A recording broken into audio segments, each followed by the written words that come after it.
Стотици ирански ракети и беспилотни летала прелетаа 2000 километри преку Блискиот исток, како одмазда за неодамнешниот напад врз иранскиот конзулат во Дамаск, Сирија. Иако Иран го обвини Израел за започнување на конфликтот, израелските воени сили ги отфрлија наводите дека го извршиле нападот на дипломатското представништво, во кој беше убиен висок воен офицер на Иран. Израелските сили кои беа помогнати од меѓународни партнери велат дека ги пресретнале скоро сите проектили и летала кои биле упатени кон нив.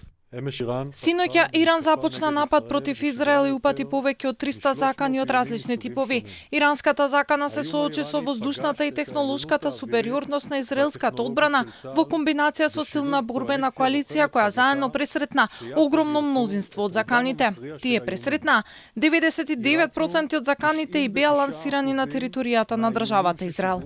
Во Иран пак граѓаните излегоа на улиците да ги поддржат нападите на нивната држава врз Израел.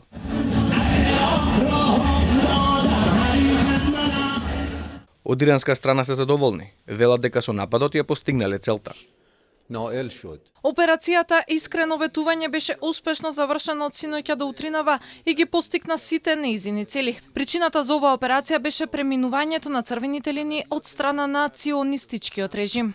Тој додава дека ова било ограничена операција и ја сметаат за завршена. Граѓаните на Израел пак, кои постојано се соочуваат со последиците од воени конфликти, се со различни емоции, но велат се трудат да водат нормален живот. Ситуацијата е навистина застрашувачка затоа што се плашиме од она што се случува и од сите бомбардирања и авиони што доаѓаат. Сепак, ние сме многу срекни со Сојузот што ни помогна, бидејќи повеќето од авионите и проектили не паднаа во Израел. Се надеваме дека наскоро ќе има запирање на оваа тековна ескалација.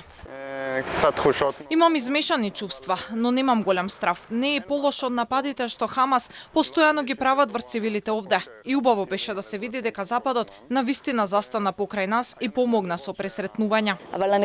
Мислам дека нападот на Иран не треба да помине тивко. Мислам, мораме да одговориме затоа што Иран е држава. До денес се боревме против терористичка организација која не е држава и не е нација. Таа е едноставно терористичка организација која врши убиства и е варварска. А денес борбата против една држава е поинаква војна. И ако Иран мисли дека може едноставно да се крене и да нападне цивили или воени цели, државата Израел треба да му покаже дека ние не сме боксерска вреќа за светот. Во меѓувреме се огласија светските лидери кои повикаа на смирување и деескалација на ситуацијата. Италија свика итен состанок на групата Г7, најразвиени држави во светот, да разговараат за ново настанатата состојба на Блискиот исток. Председателот на Соединетите Американски држави, Џо Бајден, остро ги осуди нападите на Иран врз Израел и вети железна поддршка за израелците, но порача и дека нема да поддржат израелски контранапад. Од Руското министерство за надворешни работи со став дека нападот бил извршен како право на самоодбрана по нападот на иранскиот конзулат и го обвини Западот дека ги блокирале обидите на Советот за безбедност да одговори на овие случувања.